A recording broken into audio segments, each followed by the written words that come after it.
இப்ப நடந்த எலெக்ஷன்ல பாத்தீங்கன்னா சினிமா முகத்துல ஒருத்தர் வின் பண்ணியிருக்காரு. இப்ப அரசியல் படுத்த வேண்டியது இந்த ஜென்ரேஷன்ல தான்.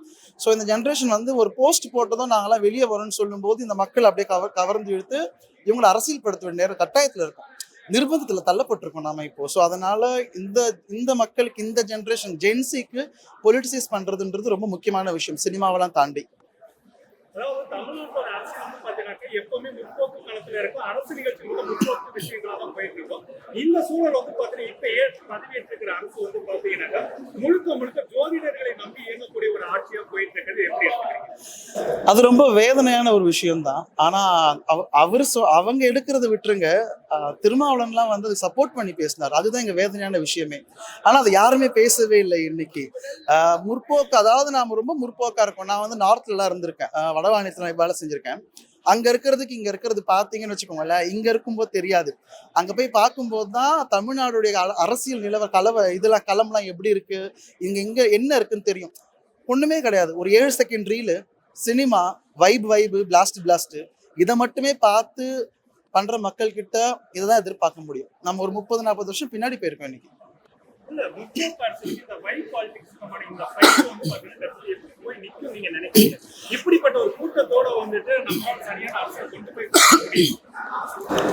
ரொம்ப கஷ்டமான விஷயம். டு பி ஃப்ராங்க், இது ரொம்ப கஷ்டமான விஷயம். ஆனா கஷ்டமான விஷயம்ன்றதால சோர்வடைஞ்சிடக்கூடாது. ஏன்னா இந்த கடவுளை பத்தி பேசுறவங்க, ஜோசியம் பத்தி பேசுறவங்கலாம் வந்து ஈஸியா கடவுளை கை காமிச்சிட்டு போயிடுவாங்க.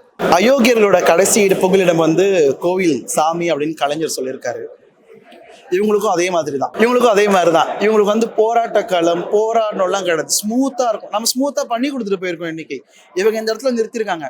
சினிமா முகத்துல சினிமாவெல்லாம் பார்த்து எதுவுமே கஷ்டப்பட்டு என்ன அரசியல் இந்த வரலாறுகளே தெரியாத ஒரு நபர்கள் கிட்ட மாட்டிட்டு முழிக்கிறோம்.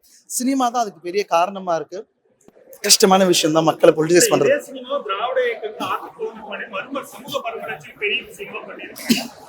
பிற்போக்குவாதிகள் கூட வந்து நடிச்சு பெரிய அளவுல பேரு வாங்கியிருக்காங்க. அப்படிப்பட்ட இன்னைக்கு வந்து பாத்தீங்கன்னா சினிமா வந்து ஒரு பிற்போக்கு தளத்தோட சனாதனத்தை முன்னோக்கி போகக்கூடிய விஷயங்கள் போயிட்டு இருக்கு. திரையில பேசும்போது பாத்தீங்கன்னா முற்போக்க பேசுறாங்க, திரைக்கு பின்னாடி வந்து பாத்தீங்கன்னா அது நீங்க திரையில பாக்குறது மட்டும்தான் மக்களுக்கு வந்து தெரியும். ஆனா பின்னாடி என்ன நடக்குதுன்றதுலாம் தெரியாது. இவங்களுக்கு வந்து கஷ்டப்படுறதுக்கு வந்து ரொம்ப வலிக்குதுங்க. ஏன்னா வந்து வெயில வந்து நின்று போராட்டம் பண்ணி பனையூர்லயே உட்காந்துட்டு தான் ஒன்னே பண்ண முடியாது. எத்தனை போராட்டங்களை சந்திச்சிருக்காங்க, எத்தனை இடத்துல ரோட்டுக்கு வந்திருக்காங்க, எத்தனை விளிம்புநிலை மக்களுக்கு பேசுனாங்கன்னு இவங்களுக்கு யாருக்குமே தெரியாது. இவங்களுக்கு தெரிஞ்சதெல்லாம் அந்த ஸ்கிரீன்ல அவனோட ஹீரோ வருவாரு, பால் ஊத்துவாங்க, நடிப்பாங்க, பிளாஸ்ட் பண்ணுவாங்க, இவ்வளவுதான் தெரியுமே தவிர அவர் வந்து நின்னா இன்னைக்கு வந்து ஓட்டு போட்டு போயிறாங்க. யாருக்குமே எந்த எம்எல்ஏ பேருமே தெரியல, எந்த அமைச்சருக்குமே வந்து அவங்க என்ன பண்ண போறாங்க தெரியல. என்னுடைய நண்பர் ஒருத்தர் அமைச்சரா இருக்காரு, அவருக்கு அந்த துறையே என்னன்னு தெரியல. என்கிட்ட கேட்டாரு,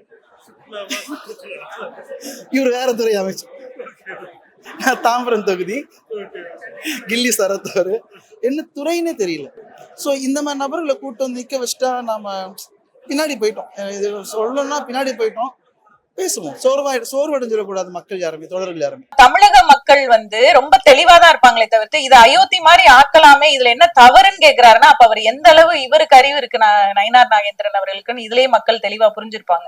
அப்ப நீங்க என்ன சொல்ல வரீங்க? நேரடியா நாங்க அப்படிதான் பண்ணுவோம், நாங்க பிஜேபியை உள்ள நுழைக்கிறதுக்கு RSS மூலமா எல்லா காரியங்களையும் நாங்க இதெல்லாம் வந்து ஒரு சின்ன விஷயங்கள் அப்படியே குட்டி குட்டியா அரிச்சு அப்படியே பெரிய பூதாகரமா ஆக்கி அதுல ஒரு சந்தோஷப்படுறதுதான் பிஜேபியோட நோக்கம். என்னன்னா தமிழக மக்களுடைய நிம்மதியை கெடுக்கும்.